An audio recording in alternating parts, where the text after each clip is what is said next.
¿Por qué se habla tanto de lo que sucederá el 23 de septiembre? ¿Y son los fenómenos naturales juicio de Dios o señales del fin del mundo?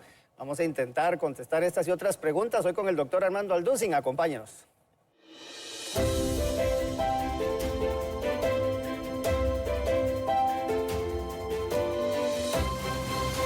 Está en mi corazón, yo danzo como David. Si el Espíritu de Dios está en mí. Le damos la más cordial bienvenida a este programa de Aquí Entre Nos y como lo mencionó Roger, hoy está con nosotros el doctor Armando Alducin allá en Dallas. Roger, don Jonás, Rebeca, qué bonito tiempo vamos a estar pasando el día de hoy. Bienvenidos.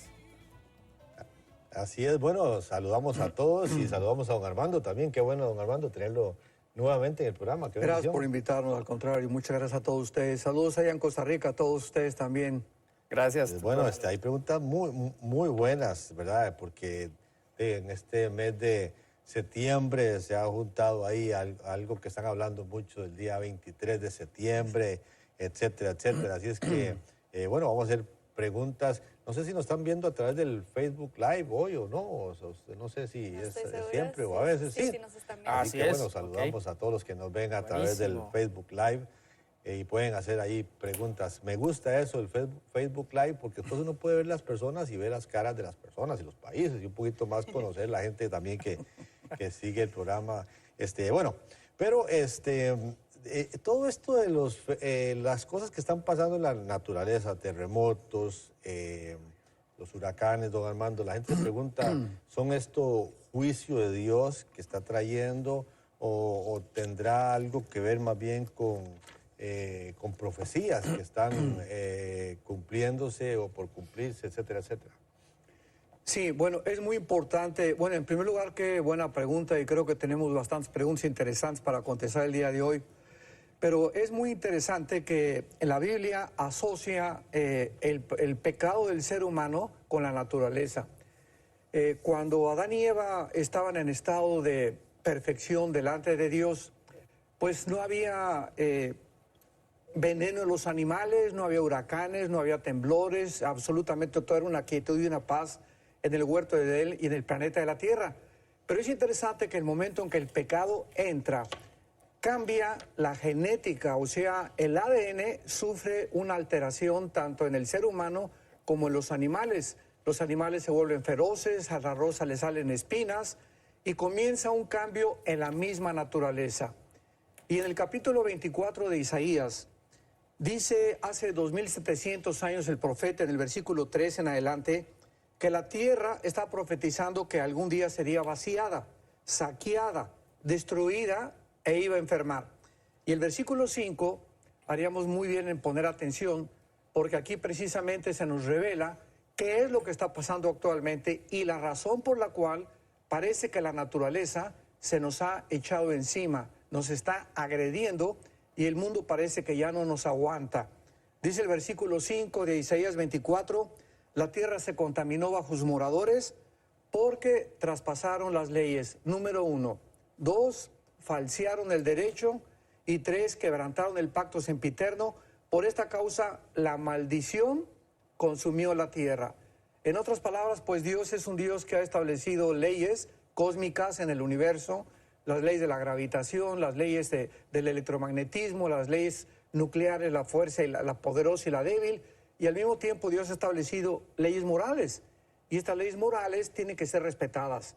Si yo voy caminando en una montaña y piso en equivocado y hay un vacío, la ley de la gravedad me atrae al centro de la tierra. Es inexorable esta ley. Funciona a las 24 horas. De la misma forma, cuando nosotros violamos las leyes morales de Dios, tenemos que recibir las consecuencias. Y vemos nosotros claramente que hace 2700 años la Biblia establece que el ser humano ha llegado un momento actual en el año 2017 donde hemos traspasado y transgredido todas las leyes de Dios. Y es interesante que al final se diga que hemos quebrantado el pacto sempiterno. ¿Saben ustedes cuál es el pacto sempiterno? El matrimonio. El matrimonio es el fundamento y la ley más grande que Dios ha establecido en el mundo. Es la ley que establece el fundamento de todas las sociedades. Y hemos llegado en los últimos años a transgredir esta ley donde estamos definiendo ya el matrimonio y nosotros ya diciendo que puede ser entre un hombre y una mujer y una mujer, y al grado de estar aún dándoles niños en adopción. Y esto simple significa que hemos llegado a una descomposición social tan grande, porque vuelvo a repetir, es el fundamento de la sociedad. Las sociedades están fundamentadas en matrimonio y en la familia es un papá, una mamá e hijos. Y cuando llegamos a este punto, pues no nos extrañe que el planeta se vuelva contra nosotros, porque la Biblia lo establece claramente. Violamos las leyes de Dios y la naturaleza se vuelve contra nosotros. Entonces no nos extrañe todo lo que está pasando alrededor. Pastor, ¿y cómo podríamos explicar, por ejemplo, que a través de todos los siglos de la humanidad siempre se ha quebrantado la ley o el pacto del matrimonio de alguna u otra forma? Tal vez no de la forma como lo estamos viendo hoy en día, pero siempre ha habido personas en adulterio, violaciones, separaciones, abandono de los hogares. ¿Por qué ahora sí se refleja en el planeta y antes no? Claro, muy buena pregunta. Bueno, la respuesta es que siempre ha habido pecado, siempre ha habido temblores, siempre ha habido problemas de la naturaleza, pero nunca en toda la historia del ser humano se había institucionalizado los matrimonios gay.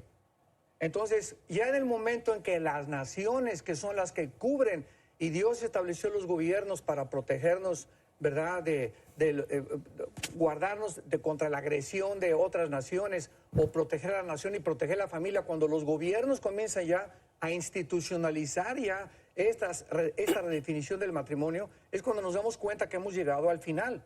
O sea, vuelvo a repetir, esta es la razón por la cual siempre ha habido, pues el gobierno había protegido, pero ahora lo están haciendo legal, se está convirtiendo en algo normal, y Jesucristo habló claramente en eso. Dice Mateo 24:12, por haberse multiplicado la maldad, y no hay maldad más grande que lastimar la familia. Armando, entonces usted lo atribuye, digamos, más a juicio de Dios, lo que estamos viendo en los fenómenos atmosféricos tan violentos, lo atribuye más a eso que al cambio climático o que a las profecías, inclusive,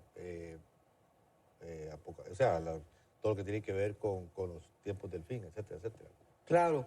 Bueno, hay que entender también que antes de la segunda venida de Jesucristo, Marcos 13, Lucas 21, Mateo 24, la Biblia dice claramente que habría catástrofes. Entonces, tenemos que esperar estas catástrofes. Jesucristo lo predijo. Tendría que haber cambios climáticos, pero todo esto como consecuencia del pecado humano. En los últimos tiempos apostatarán muchos oyendo espíritus engañadores. Habrá falsos profetas, falsos apóstoles, falsos maestros. Cristo dijo que esta descomposición del carácter humano iba a traer como consecuencia todo lo que estamos actualmente enfrentando. Una pregunta, porque que tenías algo. No, iba a pasar a la siguiente. Una pregunta nada más en cuanto a... quiero hacer esta pregunta porque tal vez la vamos a necesitar en algún momento del programa también. ¿Cómo se puede construir o cómo se evidencia la unidad en el cuerpo de Cristo el día de hoy?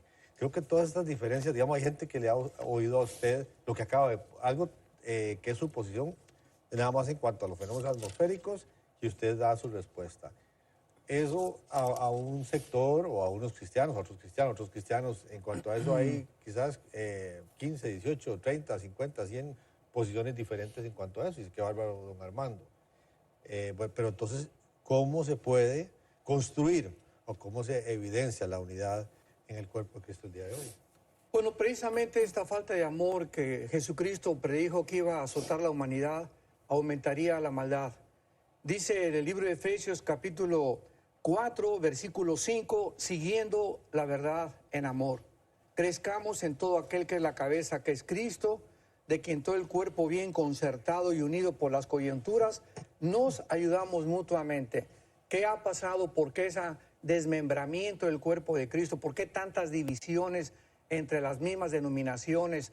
Cada pastor o cada líder espiritual ya está haciendo de su iglesia o de su denominación su propio imperio, cuando estamos trabajando todos para el reino de Cristo. Es la falta de amor. Y esta falta de amor precisamente es por tanta presión de la maldad a nuestro alrededor, que nos hace centrarnos en nosotros mismos, concentrarnos en nuestros propios intereses, en mi propia iglesia, en mi propia denominación, y se nos olvida que somos un cuerpo. Entonces, claramente, 1 Corintios 12 lo explica, que todos somos parte de un cuerpo y todos nos necesitamos. Uno es los bautistas, la oreja tal vez, otros los presbiterianos, la nariz, pero todos formamos parte del cuerpo de Cristo. Y esto, ¿verdad? También ha traído que el entristecimiento del Espíritu Santo. El Espíritu Santo está entristecido completamente por nosotros, porque vuelvo a repetir, cada quien está buscando su propio beneficio. Como decimos en mi tierra, cada quien le está echando agua a su propio pozo. Muy bien. Ok, dice aquí... Ay, perdón. Adelante, Roger.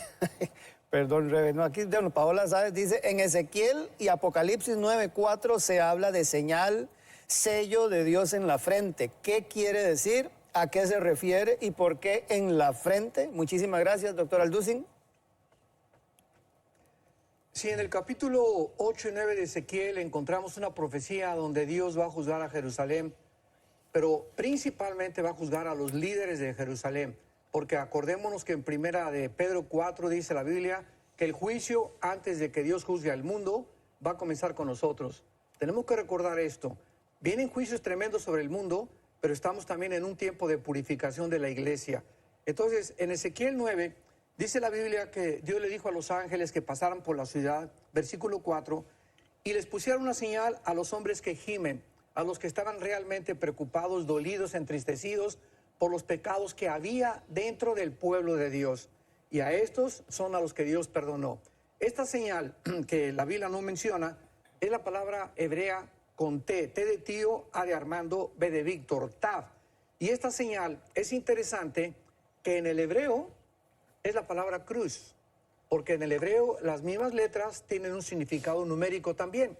Y en el libro de Apocalipsis capítulo 7, que no es el capítulo 9, es en el capítulo 7 donde son marcados los 144,000 en la frente, la Biblia no nos dice exactamente qué clase de marca es, pero lo que podemos saber es lo siguiente. El Espíritu Santo ha trabajado de diferentes formas. En el Antiguo Testamento entraba y salía de los hombres. En el Nuevo Pacto ha entrado a nosotros a morar hasta el día de la resurrección. La salvación no la podemos perder, estamos sellados, la salvación es eterna y jamás nadie nos podrá separar del amor de Cristo, ni hay un juicio contra nosotros de condenación por el pecado, porque Jesús ya pagó por él. Y cuando la iglesia salga antes de la tribulación, ¿qué hace Dios? Regresa otra vez con su pueblo Israel. Romanos 9, 10 y 11. Entonces, el Espíritu Santo tiene que trabajar de manera diferente en el tiempo de la gran tribulación. ¿Cómo lo va a hacer? Ahora ya no es el sello interno como nosotros lo tenemos, sino va a ser un sello físico externo, tal vez porque estos 144,000 van a tener la necesidad de ser reconocidos entre ellos.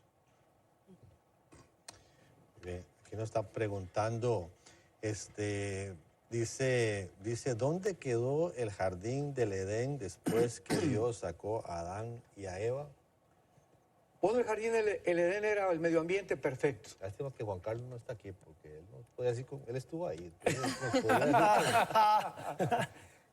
Bueno, sí, el jardín del Edén era un medio ambiente perfecto. Entonces, el momento que el hombre peca, un hombre imperfecto no podía vivir en un medio ambiente perfecto. Entonces, es lógico, ¿verdad?, que Dios los haya sacado del jardín del Edén y no tenemos ninguna revelación en la Biblia acerca de qué sucedió con el jardín del Edén. Lo único que sabemos es que se encontraba geográficamente en lo que ahora es la zona de Irak, en el Antiguo Testamento Babilonia, la tierra de Sinal o la tierra de los caldeos, pero tal vez desapareció ese medio ambiente porque ahí no había pecado, no había moscos, no había lluvia, no había animales ponzoñosos, etcétera, etcétera. Entonces, lo más lógico, ¿verdad?, es que Dios lo haya simplemente desaparecido. Si era un ambiente perfecto y no podía vivir el ser humano en un ambiente perfecto, ¿por qué estaba la serpiente en el ambiente perfecto? Bueno, porque Dios, dice la Biblia, ¿verdad?, por ejemplo, cuando el sol sale y el sol alumbra la basura no contamina a Dios. Los rayos del sol llegan, ultravioleta, y pueden pasar por la mugre y por un basurero, y nos damos cuenta que no pueden contaminar al sol. Entonces, la santidad de Dios, dice la Biblia también que en Job, Satanás se presenta delante de Dios, y la pregunta es, pero ¿cómo puede una persona indigna o una entidad pecaminosa como Satanás o Lucifer presentarse delante de Dios? La misma pregunta le hacían a Jesús. ¿Cómo puede el Mesías? ¿Cómo puede decir que es hijo de Dios y abraza a las prostitutas y abraza a los pecadores? Simplemente, ¿verdad?, porque el pecado no influye en Dios. No puede emanar ninguna fuerza negativa sobre la santidad de Dios. Entonces, esta es la razón por la cual Dios puede tener a Satanás enfrente de él, a Lucifer enfrente de él. ¿Por qué? Porque no lo contamina. El problema con nosotros es que si la fuerza espiritual no es más grande que la fuerza externa de los pecadores y tú permites que una muchacha o alguien se acerque a ti sin que tú tengas la fuerza espiritual, te contamina. Esa es la grande diferencia. Entonces, esta es la razón por la cual Dios prohíbe que un cristiano se case con una no cristiana, porque en el momento en que ya lo hace, ya violó la ley de Dios, ya se está debilitando espiritualmente y el mal va a influir en esa persona más que el bien. Dice Janet, Wow, o sea, pero... No, porque usted cree, o sea, está bien, yo no estoy y no abogo por el matrimonio de alguien que, ¿verdad? Es no cristiano con un cristiano, jamás, la palabra es clara en eso. Pero vamos, se casaron los dos y no eran cristianos ninguno de los dos. Se convierte ella o se convierte él. Usted dice que por mantener, o sea, porque si fuera cierto, yo no sé si comparto con usted, porque quiere decir que se convierte uno de los dos. Quiere decir que si el otro no se quiere convertir, van a tener que divorciarse porque esa separación tiene que existir, que es la misma que la no unión, porque si en el matrimonio influye más el del mal hacia el bien, yo creo que al revés, yo creo que influye más el del bien hacia el mal que el del mal hacia el bien. Entonces se convierte algunos dos, me atrevo a pensar que muy posiblemente se va a convertir el que no era cristiano, que al revés, que se va a ir al mundo el cristiano, si se convierte uno de los dos en el camino. Bueno, vuelvo a repetir, ¿verdad? El momento que un muchacho, vamos a poner el caso del muchacho que es cristiano se casa con una muchacha no cristiana. No, ahí sí está mal. O viceversa. Ahí sí está mal. Sí, los dos eran... Exacto, él ya transgredió una ley. Ahora, ya casados, si este muchacho o esta muchacha se arrepiente, Dios lo puede convertir para el bien. Es lo que dice Corintios 7.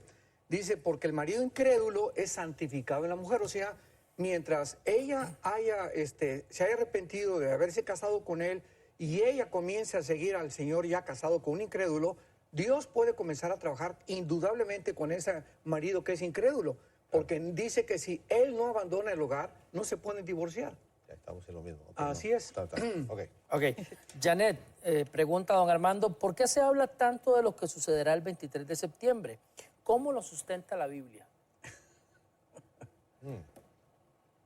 Es impresionante y es increíble cómo estamos invadidos, así, pero invadidos de tantas mentiras, de tantas especulaciones, de tantas teorías, hipótesis, barbaridades que están entrando a la palabra de Dios, a la iglesia. Y lo más triste es que los mismos cristianos lo están creyendo. La Biblia es un libro, vuelvo a repetir, sellado, como si tuviera un candado. Y no hay absolutamente ya nada que se le pueda agregar. En otras palabras, la revelación de Dios está completa. Ahora, lo que necesitamos no es más revelaciones. Todo lo que Dios tenía que decirnos del infierno, del futuro, de las catástrofes que van a venir, del cielo, de los ángeles, ya está aquí. Entonces no hay nada más que Dios nos tenga que decir. Esto es importantísimo dentro de las mismas leyes de la hermenéutica, que es la rama de la teología que trata con la interpretación de la Biblia.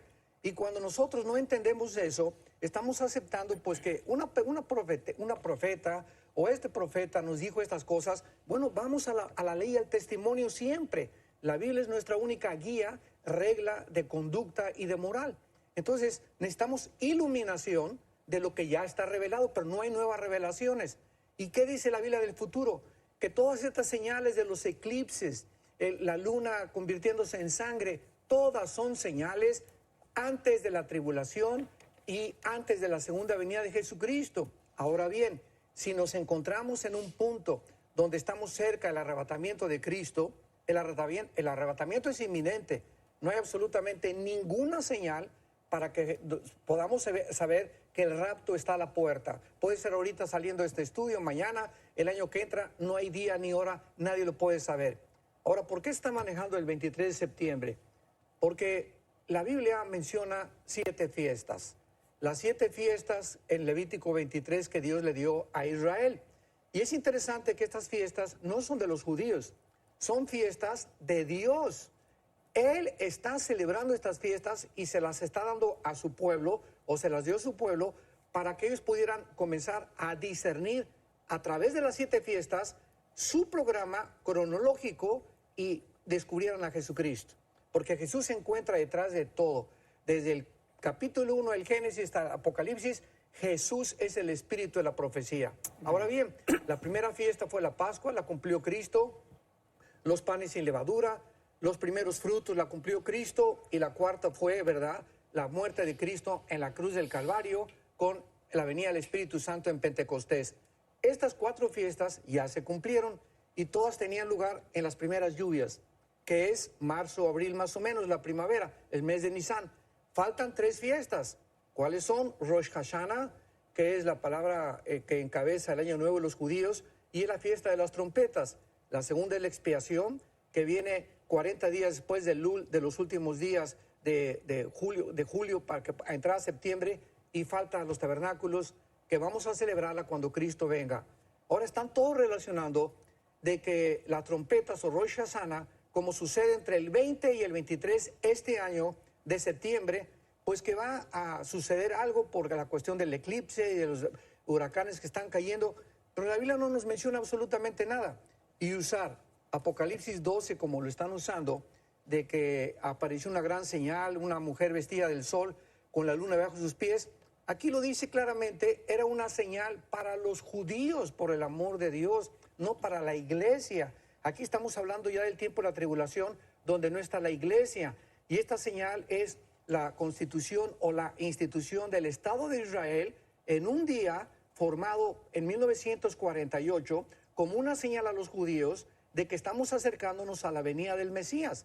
Y lo dice aquí claramente, ¿verdad?, que el dragón estuvo siempre dispuesto a impedir que naciera Israel, porque esta mujer de Apocalipsis 12 es Israel.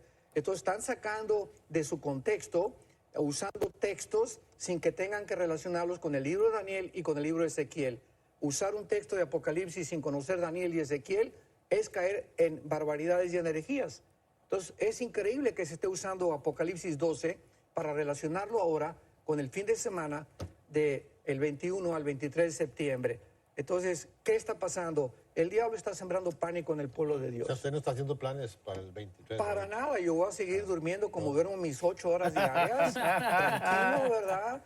El Señor, mi pastor, nada nos faltará. No tenemos por qué estarnos estresados. Y si viene, pues ya estamos listos. Pero el diablo quiere provocar pánico, que intranquilidad, quiere alterarnos. No, pues ahora en qué voy a invertir, ahora esto y el otro. Pues vamos a casarnos. Muchos me han dicho, acabo de llegar anoche de Bogotá, de Colombia, y cantidad de jóvenes, pues ya nos queremos casar esta semana porque el Señor viene el sábado. Ay, no. Entonces imaginémonos nada más todas las cosas que están sucediendo, ¿no? Otros, pues vamos a divorciarnos antes de que venga el Señor, ¿verdad? Ahí nos toca estar allá, Ándale, sí. allá por la eternidad juntos. Por No, favor, pero, regresemos a la palabra de Dios, por el amor de Dios.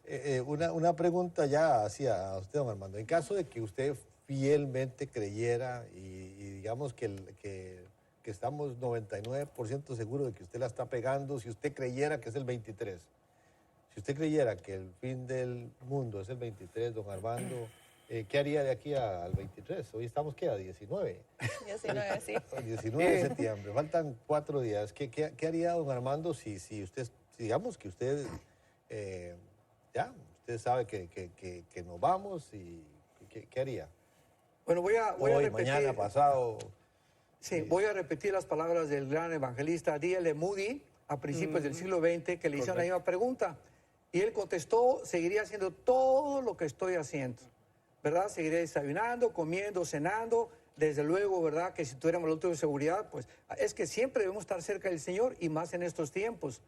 Pero yo sí lo digo con todo mi corazón, creo que es un tiempo, sea o no sea este fin de semana, ¿verdad? Y yo estoy seguro que no va a ser. Es tiempo de acercarnos más que nunca a Dios. Más que nunca.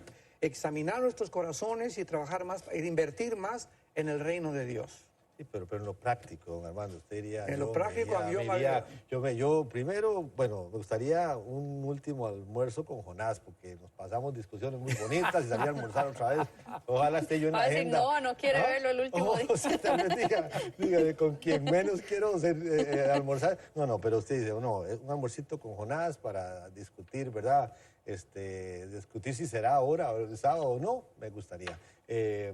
Salir con mis hijos, llamar a mi mamá o llamar a mi papá, qué sé yo, cosas que usted ya en lo personal, usted dice, wow, me quedan 4 días, me gustaría hacer esto, o no me quisiera ir sin esto. Hace algún tiempo estábamos en un retiro de jóvenes en México y estábamos lejos de la Ciudad de México, casi en la montaña. Estuvimos ahí casi una semana con un grupo de jóvenes hace muchos años y me hicieron una pregunta muy buena relacionada con la pregunta que tú me acabas de hacer. Y me preguntaban los jóvenes, ¿qué haríamos si estuviéramos acá apartados de la sociedad y a alguno de los jóvenes les diera rabia? Por ejemplo, y que se comiera a manifestar y lo tendríamos que amarrar a un árbol, ¿lo mataríamos? ¿Evitaríamos o lo veríamos ver sufrir? Y la respuesta que el Señor me dio en aquel tiempo fue la siguiente. Creo que en el momento en el que sucedan las cosas, debemos estar seguros que Dios nos dará la sabiduría para saber qué hacer. Entonces muchas veces nos queremos adelantar. ¿Qué haríamos? La respuesta es no sé. Pero si fuera así, estoy seguro que Dios nos diría si debo ir a cenar contigo antes del trabajo. Pastor Carpo Karina le pregunta, ¿por qué no prospero? No sé. O sea, desgraciadamente, ¿verdad? No solamente que hay que predicar. Una verdad en la Biblia llevada al extremo es una verdad inflada y se convierte pues en algo, ¿verdad?, que distorsiona completamente la palabra de Dios. Y claro que Dios quiere la prosperidad. Dice en Juan, yo quisiera que tú prosperaras en todo.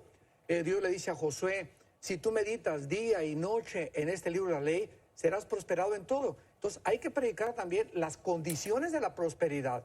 Entonces esta persona que me está diciendo que no prospera, tendríamos que platicar 45 minutos, 1 hora, ve con tu pastor y cuéntale tu vida, ¿verdad? Si eres fiel con tus diezmos, si eres fiel con tu esposa, si eres fiel en tu trabajo, si eres una persona que pagas tus impuestos, etcétera, etcétera. Entonces hay muchas causales por las cuales no podríamos saber por qué no prosperas. ¿Sí? Y también a través del Facebook Live están haciendo muchas preguntas, doctor Alducin. Aquí, por ejemplo, dice Juan Carlos Alvarado, cuando se habla sobre los imperios en la estatua de Nabucodonosor, ¿por qué no se menciona el imperio otomano? Bueno, el imperio otomano no es mencionado porque precisamente el cuarto imperio, tanto el capítulo 2, 7 y 8, es Roma, que simboliza las 2 piernas que fueron la división del Imperio Romano en el año 325 después de Cristo en Constantinopla y Alejandría. Y de el Imperio Romano hace 2000 años hasta la Segunda Guerra Mundial, ¿verdad? No hay absolutamente ningún imperio. Los otomanos se levantaron por 400, 500 años, pero nunca se convirtieron en un imperio que pudiéramos caracterizarlo como un imperio como el romano, como el griego, como el medo-parso, como los babilonios, o los de Irak, que es Babilonia, porque duró aproximadamente como 450, casi 500 años. En 1923, los ingleses, después de que pierden la guerra, ganan los alemanes, los ingleses derrocan completamente al Imperio Otomano y los ingleses comienzan a gobernar el Medio Oriente hasta 1948, que se declara la independencia del Estado de Israel. Ahora bien, muchos creen, ¿verdad?, y lo podemos tener en otra conversación, de que el anticristo definitivamente va a surgir de Siria, entre Siria e Irak, que el anticristo va a ser musulmán. ¿Cómo se puede compaginar esto con las evidencias que también parecen que va a ser judío? Bueno, aquí me llevaré ahorita 10, 15 minutos para explicar, pero simplemente el Imperio Otomano no aparece porque no está considerado en la Biblia como un imperio que jamás, en estos 500 años, no persiguió a Israel porque Israel estaba fuera de su tierra. Entonces, los imperios que se consideran que forman parte de la cronología de la historia que se relata en el libro de Daniel, son imperios todos desde el asirio, egipcio, babilonio, persa, los griegos y los romanos, que persiguieron a Israel. Y los que no han sido tomados en cuenta, porque en este periodo Israel no existía como nación. Muy bien. Ahorita con todos estos huracanes y eventos así, puede uno orar y ordenarle a un huracán que se mueva, puede uno ordenarle a un ángel que actúe, como Jesús lo hizo en la tormenta, que yo sé que no le habló a los ángeles, le habló a la tormenta. ¿Tenemos ese tipo de autoridad o no? No tenemos ese tipo de autoridad. Porque para eso pues vamos también a decirle a Dios, ¿verdad? Pues por favor no mande, ordeno que la tribulación no venga. Y los que están en la tribulación, ordeno las estrellas que no se caigan del cielo. Y ordeno que esto no pase. Tenemos que entender algo. Dios es un Dios soberano. Nosotros somos criaturas inútiles que Dios nos concede el privilegio de orar. O sea, pedir conforme a su voluntad, dice 1 de Juan capítulo 4. Si pedimos alguna cosa conforme a su voluntad, Él nos oye y tenemos las peticiones que hayamos hecho. Ahora, ¿cómo sabemos que no es la voluntad de Dios o que si es la voluntad de Dios, comenzar a castigar naciones y comenzar a usar la presión como Dios lo usó con Babilonia contra los judíos? Leamos simplemente Daniel capítulo 1. Dios manda a Nabucodonosor por órdenes de Dios poder destruir Jerusalén, porque había detrás de esta orden un instrumento que era Nabucodonosor para castigar a su pueblo. El faraón de Egipto. Imagínense ustedes, vamos a orar para que el faraón de Egipto no nos persiga o para que nos deje de perseguir. Era la voluntad de Dios endurecer al faraón porque lo estaba usando como un instrumento. O José hubiera orado también, pues yo te pido que mis hermanos no me toquen, pero los hermanos lo venden, los hermanos lo entregan a una caravana, Josué es metido en la cárcel, Josué sufre durante casi 4 o 5 años porque era la voluntad de Dios detrás de la maldad que se escondía de muchas acciones. Entonces cuando decimos nosotros, huracán te reprendo y te ordeno, etcétera, etcétera, espérame un momentito, ¿cómo tú sabes que no es la voluntad de Dios? Más bien, Señor, Padre nuestro que estás en los cielos, hágase tu voluntad. Te pedimos que nos guardes, que nos protejas, que en medio de esta situación podamos discernir tu voluntad, pero no tenemos esa autoridad, no somos dioses. Y cuando Jesús le habla que podemos hablarle a una montaña que se mueva y que sea echada al mar, ¿a qué se está refiriendo entonces? Bueno, yo podría desafiar a cualquier persona y que le dijera a esa montaña y que alguien me dijera, fue exactamente y le hablé y se movió la montaña. Jesús está usando aquí un lenguaje figurado.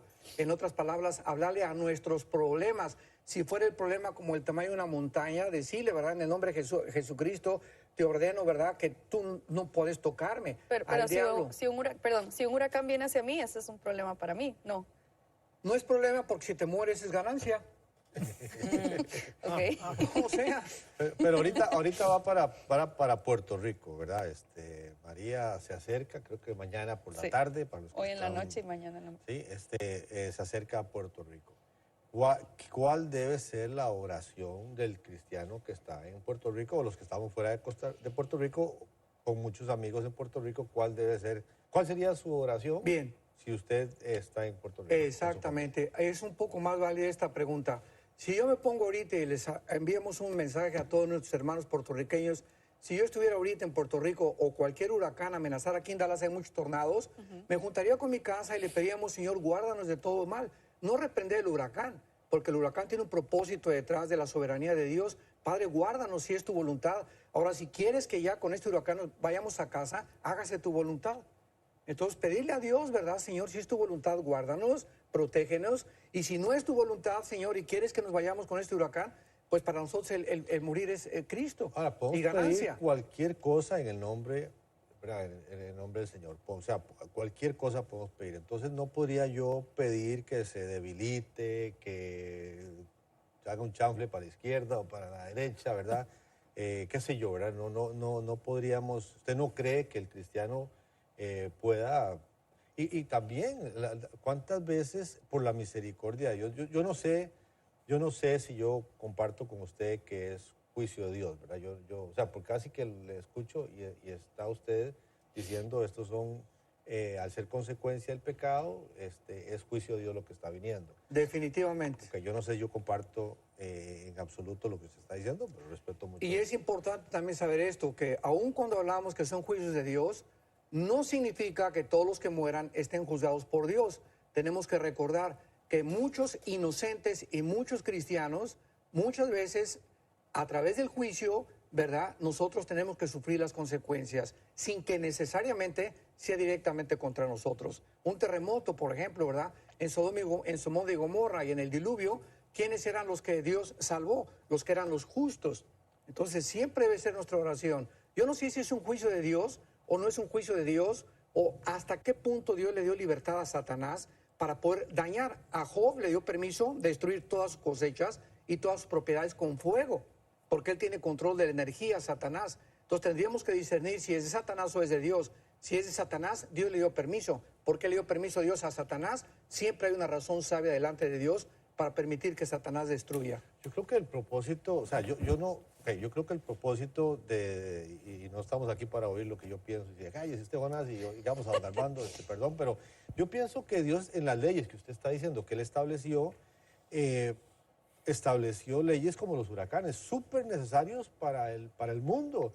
Si no fuera por los huracanes, el calentamiento global, y ellos sacan el calor, y por eso su energía, la toma del calor del mar, porque tiene que sacarlo, tiene una función. El huracán tiene una función como la lluvia tiene una función, como todo tiene una función. Entonces, yo creo que el darle tal vez tildarlo de juicio, es ahí donde yo no sé si comparto. No creo que la gente tenga que morir en los huracanes. Yo creo que uno ve, por ejemplo, en la Florida, los códigos de Chile. Vamos a Chile. En Chile, porque hay mucha sismicidad, el código de construcción en Chile es impresionante. Y ya los edificios y las casas no se caen en los terremotos. ¿Por qué no podemos construir casas que no le afecten los vientos del huracán, ¿verdad? Si es que quieren estar tan cerca del mar, si es que queremos estar tan cerca del mar. Y si no sabemos, y si no tenemos que saber que ese es el paso de los huracanes y tal vez la construcción debiera ser diferente y quizás prevenir de que no haya muertes, creo que es una responsabilidad también del ser humano, el gobierno, las personas, las familias que deciden, ¿verdad? Si yo sé que vivo cerca de un río, tengo que tomar ciertas precauciones. Voy a orar para reprender al río. Dice en el libro de Job, capítulo 37, versículo 5 en adelante, él truena maravillosamente y hace grandes cosas que nosotros no entendemos. A la nieve le dice, desciende a la tierra, a la llovizna y a los aguaceros torrenciales, y hace retirarse a todo hombre para que los hombres todos reconozcan su obra. Y comienzan las bestias a esconderse, del sur vienen los torbellinos, los tornados, por el soplo de Dios el hielo, o sea, en conclusión, no hay nada que suceda en el universo que Dios no esté al control. Tomemos las torres de Nueva York en el año 2001, el 11 de septiembre. 2 aviones se estrellan contra las torres y matan a ¿cuántas personas? 3,000 personas. Ahora, ¿cuántas de esas 3,000 personas estaban siendo juzgadas? ¿Quién puede atreverse a decir, pues fue un juicio de Dios? No lo podemos saber. Lo único que sabemos es que había cantidad de inocentes y cantidad de cristianos que sufrieron porque realmente ellos no tenían la culpa, pero sufrieron contra los que Dios estaba castigando.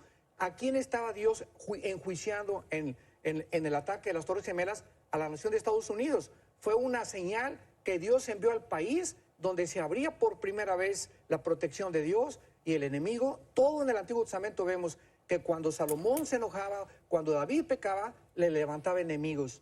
Entonces, de las Torres Gemelas son atacadas porque fue la primera señal en este siglo donde yo le estaba diciendo, ustedes tienen que comenzar a enmendar sus caminos y les he abierto la protección y el enemigo ya está en su tierra. Entonces, al mismo tiempo, ¿cuántos no murieron que eran inocentes? Pero fue un juicio de Dios en las Torres Gemelas también. Contra la nación, no contra las personas de los edificios. Entonces, en conclusión, cuando viene una tragedia, puede ser que alguien se muera porque está siendo juzgado por Dios o porque Dios usa ese ataque o ese elemento natural para que la persona se muera en ese tiempo. Básicamente, si entiendo. Hay algo que tenemos que recordar, es que todos estamos sentenciados a muerte. Dice en Hebreos 9:27, porque está establecido que tengamos que morir. Ahora, fíjense usted lo que pasa. Si se mueren 200 personas en un avión, se les llama tragedia. Si se mueren 200,000 en el tsunami de Indonesia, se le llama tragedia. Pero todas esas personas, tanto en el tsunami como en el avión, se iban a morir algún día, ¿o no? Pero cuando se mueren juntas, se les llama tragedia. Ahorita están muriéndose millones de personas individualmente en hospitales de cáncer, etcétera, pero no se les llama tragedia. Se le llama tragedia cuando morimos juntos. Esto es muy interesante. Pero recordemos eso, todos tenemos que morir, ya sea juntos o no juntos, todos estamos sentenciados a muerte. Y la pregunta no es cómo vamos a morir, ni cómo vamos a proteger de los huracanes, sino, ¿estás tú preparado para encontrarte con tu Dios a la hora de tu muerte? Pero no aprovechamos el momento más bien, y hay preguntas muy interesantes que siguen, pero ¿por qué no aprovechamos la oportunidad para que personas que no han entregado su vida a Cristo puedan hacer esa decisión ahorita? Claro, si tú estás mirando en este momento este programa, yo te invito a que consideres que todas las cosas que están sucediendo alrededor del mundo, estamos en un mundo que no funciona, un mundo que está condenado a la destrucción y esperamos cielos y nueva tierra según las promesas de Dios. Es un tiempo en el que tú debes de considerar ya seriamente tu estado enfrente de un Dios que puedes enfrentarte como tu Salvador o como tu juez. ¿Por qué no le dices a Dios, aprovechando este momento, estas palabras con todo tu corazón? Dios, te pido perdón por mis pecados. Me arrepiento con toda mi vida de todo mi pasado. Sé que no tengo el poder yo de cambiar. Por eso vengo a tu cruz, creyendo que con la sangre preciosa de tu Hijo, tú tienes el poder de lavarme, de santificarme, de perdonarme y darme una seguridad eterna del perdón de mi vida. Señor Jesucristo, creo que a los 3 días resucitaste a los muertos y como creo que vives, en este instante te pido que entres a mi corazón como mi Señor y mi Salvador. Dame el poder de vivir para ti y la corta vida que nos queda, saber que no importa la forma como tú me llames a casa, te pertenezco, porque nada ni nadie, jamás, nunca me podrá separar de tu amor. En el nombre de Jesús, amén. Si hiciste esta oración, al pie de tu pantalla una dirección electrónica a la cual puedes ingresar. Ahí hay algunas herramientas que te pueden servir en este momento tan importante y tan especial que has tomado esta decisión. Y bueno, y siguen las preguntas a través del Facebook Live. Dice GQ Karen, a través del Facebook, ¿por qué antes Dios hablaba con el hombre y ahora tenemos que sentirlo de distintas formas? Ya no como antes escuchar su voz. ¿Doctor Armando? Dice Hebreos 1, versículo 1. Dios, habiendo hablado muchas veces y de muchas formas, a través de los profetas, a través de sueños, visiones, bajo el antiguo pacto, ahora, bajo el nuevo pacto en el cual nos encontramos, nos ha hablado por su Hijo, a quien constituyó heredero de todo y por quien asimismo hizo el universo, el cual siendo el resplandor de su gloria y la misma imagen de su sustancia, y habiendo hecho y continuado y sustentado las cosas a su alrededor del universo, ahora nos ha dado la seguridad de nuestros pecados. Entonces, Dios ha hablado de diferentes formas, pero en el Antiguo Testamento Cristo no había bajado. Por eso dicen Juan 1:18 que la ley fue bajo Moisés y la gracia bajo Jesucristo. Esto no significa que no ha habido gracia en el Antiguo Testamento, simplemente que ahora hay la gracia porque ahora los pecados no son cubiertos. Nuestros pecados ahora son perdonados completamente. Antes de Cristo eran cubiertos nada más. Entonces, la gracia de Dios se manifiesta con la muerte de Cristo y ahora Dios nos deja que podamos, a través de su palabra, que no estaba completa en el Antiguo Testamento, tener una relación en espíritu y en verdad. Y recordemos que el justo vive por la fe, no por la vista. Ahora los cristianos están, ¿verdad? Pues si yo no veo un milagro, no me voy a convertir. Espérame un tantito. La conversión no es por ver milagros, la conversión es por el oír. Primera de Pedro 1:23. El oír es por la palabra y por la palabra de Dios, siendo renacidos por la semilla incorruptible. Nunca un milagro nos va a dar la nueva naturaleza. Es la Biblia, el Evangelio, el que transforma nuestra naturaleza. Karin de Hernández nos dice, Pastor Armando Alducin, quiero que me explique el hablar en lenguas. Este tema sigue siendo un misterio para mí. Quiero entender este tema. ¿Es vigente el hablar en lenguas? Disculpen mi ignorancia. No quiero pecar por desconocer la verdad. Muy buena pregunta. Y la Biblia dice en 1 Corintios capítulo 12 claramente, ¿verdad?, que Dios tuvo que regular los dones espirituales en esta iglesia de Corinto, que es y fue la peor de todas las iglesias del Nuevo Testamento. Era una iglesia de personas carnales que abusaban de todas las cosas que Dios les había dado, y Pablo se vio la necesidad de escribirles y decirles que Dios opera de diferentes formas. Versículo 7, a uno les da la manifestación del Espíritu para provecho, a otro, hacia Carlos, a Juan, a Lupita, a diferentes personas, a otro el hacer milagros, a otro discernimiento de espíritus. Versículo 11, pero todas estas cosas las hace uno y el mismo Espíritu, repartiendo a cada uno en particular como Él quiere. Entonces, los dones espirituales pertenecen a la soberanía de Dios. Yo no escogí ser predicador. Por ejemplo, yo los primeros 3 años de mi vida cristiana fui misionero en la sierra.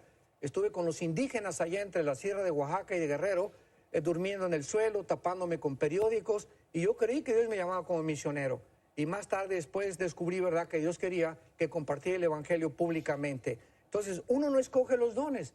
Creemos en los dones espirituales. Si tú tienes el don de lenguas, pues gloria a Dios. Yo nunca he hablado en lenguas. Dios a mí no me dio ese don.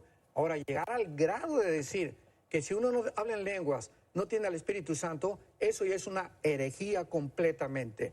Porque entonces, al decir que si no hablas en lengua no tienes al Espíritu Santo, entonces hay cristianos que tienen el Espíritu Santo y hay cristianos que no tienen el Espíritu Santo. Es dividir, mutilar el cuerpo de Cristo. Entonces, el don de lenguas es un don que se usa, y dice Pablo aquí en Corintios 14, que en las asambleas o el domingo nadie habla en lenguas, y que si alguien habla en lenguas, versículos 26 y 27, sea con intérprete y uno por uno, no todos al mismo tiempo.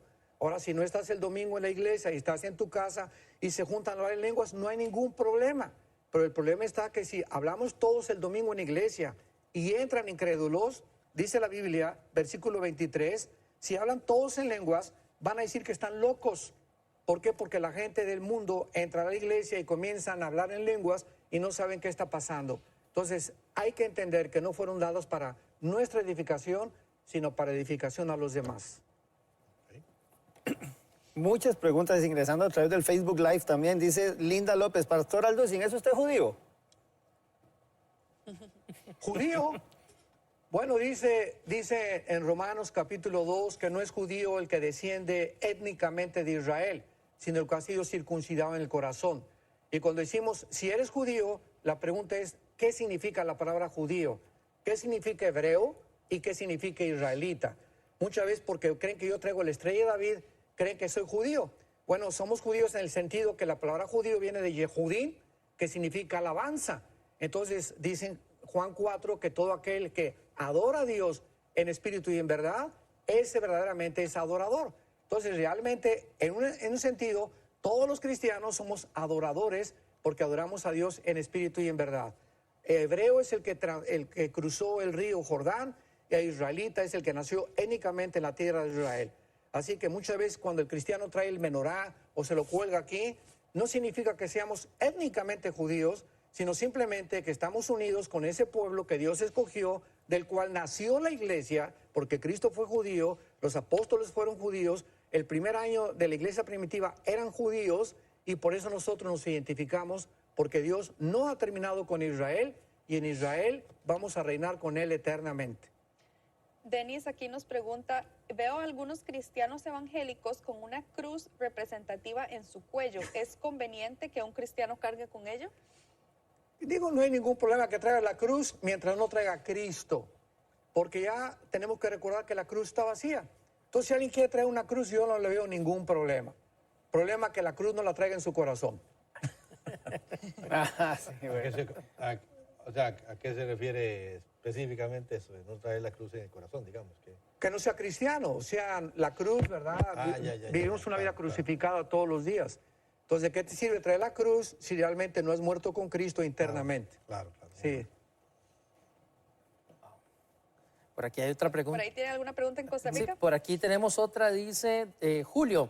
Doctor Armando, cuando uno muere y en caso de ir al cielo, uno mismo junto a su familia terrenal, ¿conservaremos ese vínculo como de esposa, hijo, hermano? Y dice, ¿y qué edad tendremos? Bueno, es una pregunta difícil porque tampoco la podemos contestar. Sabemos que en Isaías 65 dice que en el milenio vamos a continuar reproduciéndonos y que ya no darán a luz para maldición. Y claro que a veces usan Mateo 22, no, es que Cristo dijo que en la resurrección seríamos como los ángeles, y tenemos que recordar algo. Si no entendemos escatológicamente la cronología del programa de Dios, son en estos errores en los que caemos. Entonces, aparentemente, cuando encontramos dos contradicciones, por un lado que nos vamos a reproducir, y por otro lado que Cristo dice que en la resurrección seremos como los ángeles, que no se casan ni se dan en casamiento, ¿para cuándo dijo Jesucristo esto? Ahorita estamos en la gracia, viene la gran tribulación y en el reino milenial nos vamos a seguir reproduciendo. Rebequita va a seguir teniendo bebés, pero ya no va a tener dolor con sus bebés. Y después del milenio seremos como los ángeles en la eternidad. Pero en el milenio nos vamos a ir reproduciendo. ¿Quién me va a tocar a mi esposa? Voy a decir una cosa sinceramente. Yo creo que todos los matrimonios que nos hemos amado durante esta vida sinceramente y que hemos formado una familia verdaderamente santa delante de Dios, tal vez Dios nos dé la oportunidad de continuar en la otra vida. No lo sé. Esa es una opinión personal. Pero a otros les va a tocar un descendiente de David. Así que las solteras que nos están escuchando, ¿verdad? No se apresuren. A lo mejor les va a tocar por ahí un galán que no te imaginas. Y si no te toca en esta vida, ¿verdad? Pues espera al que viene por ahí, que va a ser un gansito marinela. Okay. Jackson Carrera nos dice, ¿es que Dios quiere prevenir el mal, pero no es capaz? Entonces no es omnipotente. Es capaz, pero no desea hacerlo, entonces es malévolo.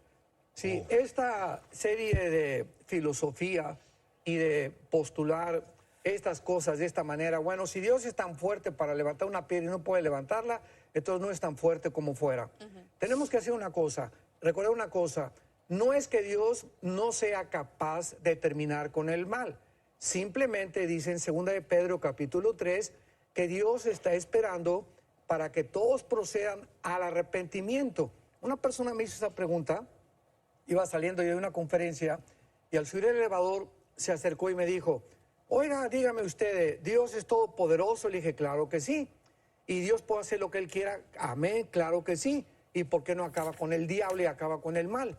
Y le contesté, porque dele gracias que porque comenzaría con usted. Así, ¿verdad? Que todas las gentes que hacen esta pregunta, como Richard Dawkins, que va a ir a Colombia, por cierto, ahora en diciembre, que es el ateo número 1 ahorita y el más respetado en el ateísmo, qué triste, va a recorrer 4 ciudades en Colombia. Yo les dije ahora a los pastores en Bogotá, tenemos que hacer contrarrestar este veneno que este señor va a inyectar en las universidades y está infectando las mentes de los jóvenes. Vamos a hacer programas contra el ateísmo y demostrarle a este señor que filosófica, genética y biológicamente está completamente equivocado. Ya dejemos a un lado, ¿verdad?, las verdades inexorables de la Biblia. Entonces, cuando decimos que Dios no puede acabar con el mal, es simplemente porque desconocemos cuál es su programa. Él va a terminar con la maldad. Está en Apocalipsis capítulo 11 y ahora vendrá Cristo para acabar con los reinos y la maldad, pero en el tiempo de Dios, no en el tiempo de nosotros. Rubencito dice, mi pregunta ¿es correcto llamar al Señor Jesús, Yeshua, Emmanuel? ¿Qué considera, pastor? Llámale como quieras. Si eres en italiano, ¿verdad? Jesucristo. Si estás aquí en México, Jesús. Si estás en Israel, Yeshua. Pero cuando ya se impone una forma de, pues es que su nombre es Yeshua, y no es María, sino es Miriam, y no es Yahweh, sino es Jehová, recordemos que Dios ve el corazón. Entonces, ¿qué importa como tú le digas? Lo que importa es la actitud de tu corazón. No hay una regla para que diga, pues Jesús se le tiene que llamar en el original Yeshua porque es el Salvador, en hebreo. Aquí le llamamos Jesús, los italianos tienen otro nombre, los alemanes, pero todos coinciden en que es Jesús, que significa el Salvador. Llámelo como quiera, pero llámelo. Pero llámelo, pero sí, una traducción en cada... Muy bien, excelente. Muy bueno eso. Sí, muy bueno, pero llámalo. Llámalo. ¿Y qué hay de la controversia que a veces existe con los árabes que dicen, bueno, no, pero el nombre de Dios, o para referirse a Dios en arameo o en árabe, es Alá. Usan, no sé si tienen alguna información de eso. Claro, ahí ya es otra cosa.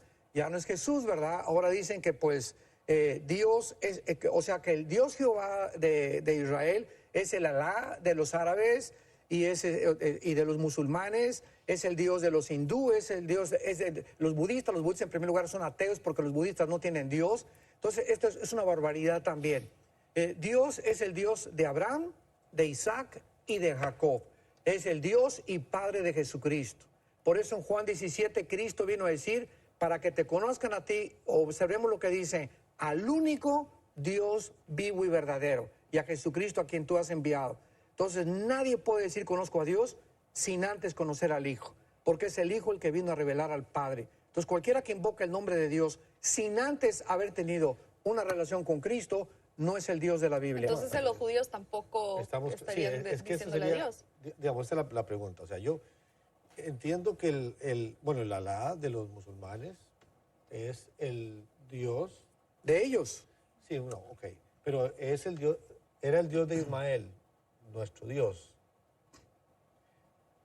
Bueno, es que los musulmanes dicen... Porque yo puedo creer en el Dios de Abraham y negar al Jesucristo del Dios de Abraham.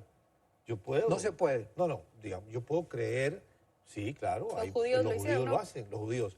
Creen en nuestro Dios, pero no creen en nuestro Mesías. A eso es lo que estoy... Entonces, yo puedo creer en mi Dios, pero no creer en nuestro Mesías. Entonces estoy mal. Estás mal. Correcto. No Sí. estoy diciendo que estoy bien. Sí. Pero si ellos creen en el Dios, si ellos creen en el Dios de Abraham, que también es el de Ismael, pero no creen en nuestro Mesías, ahí no está el problema. No que no estén creyendo en el Dios de Abraham.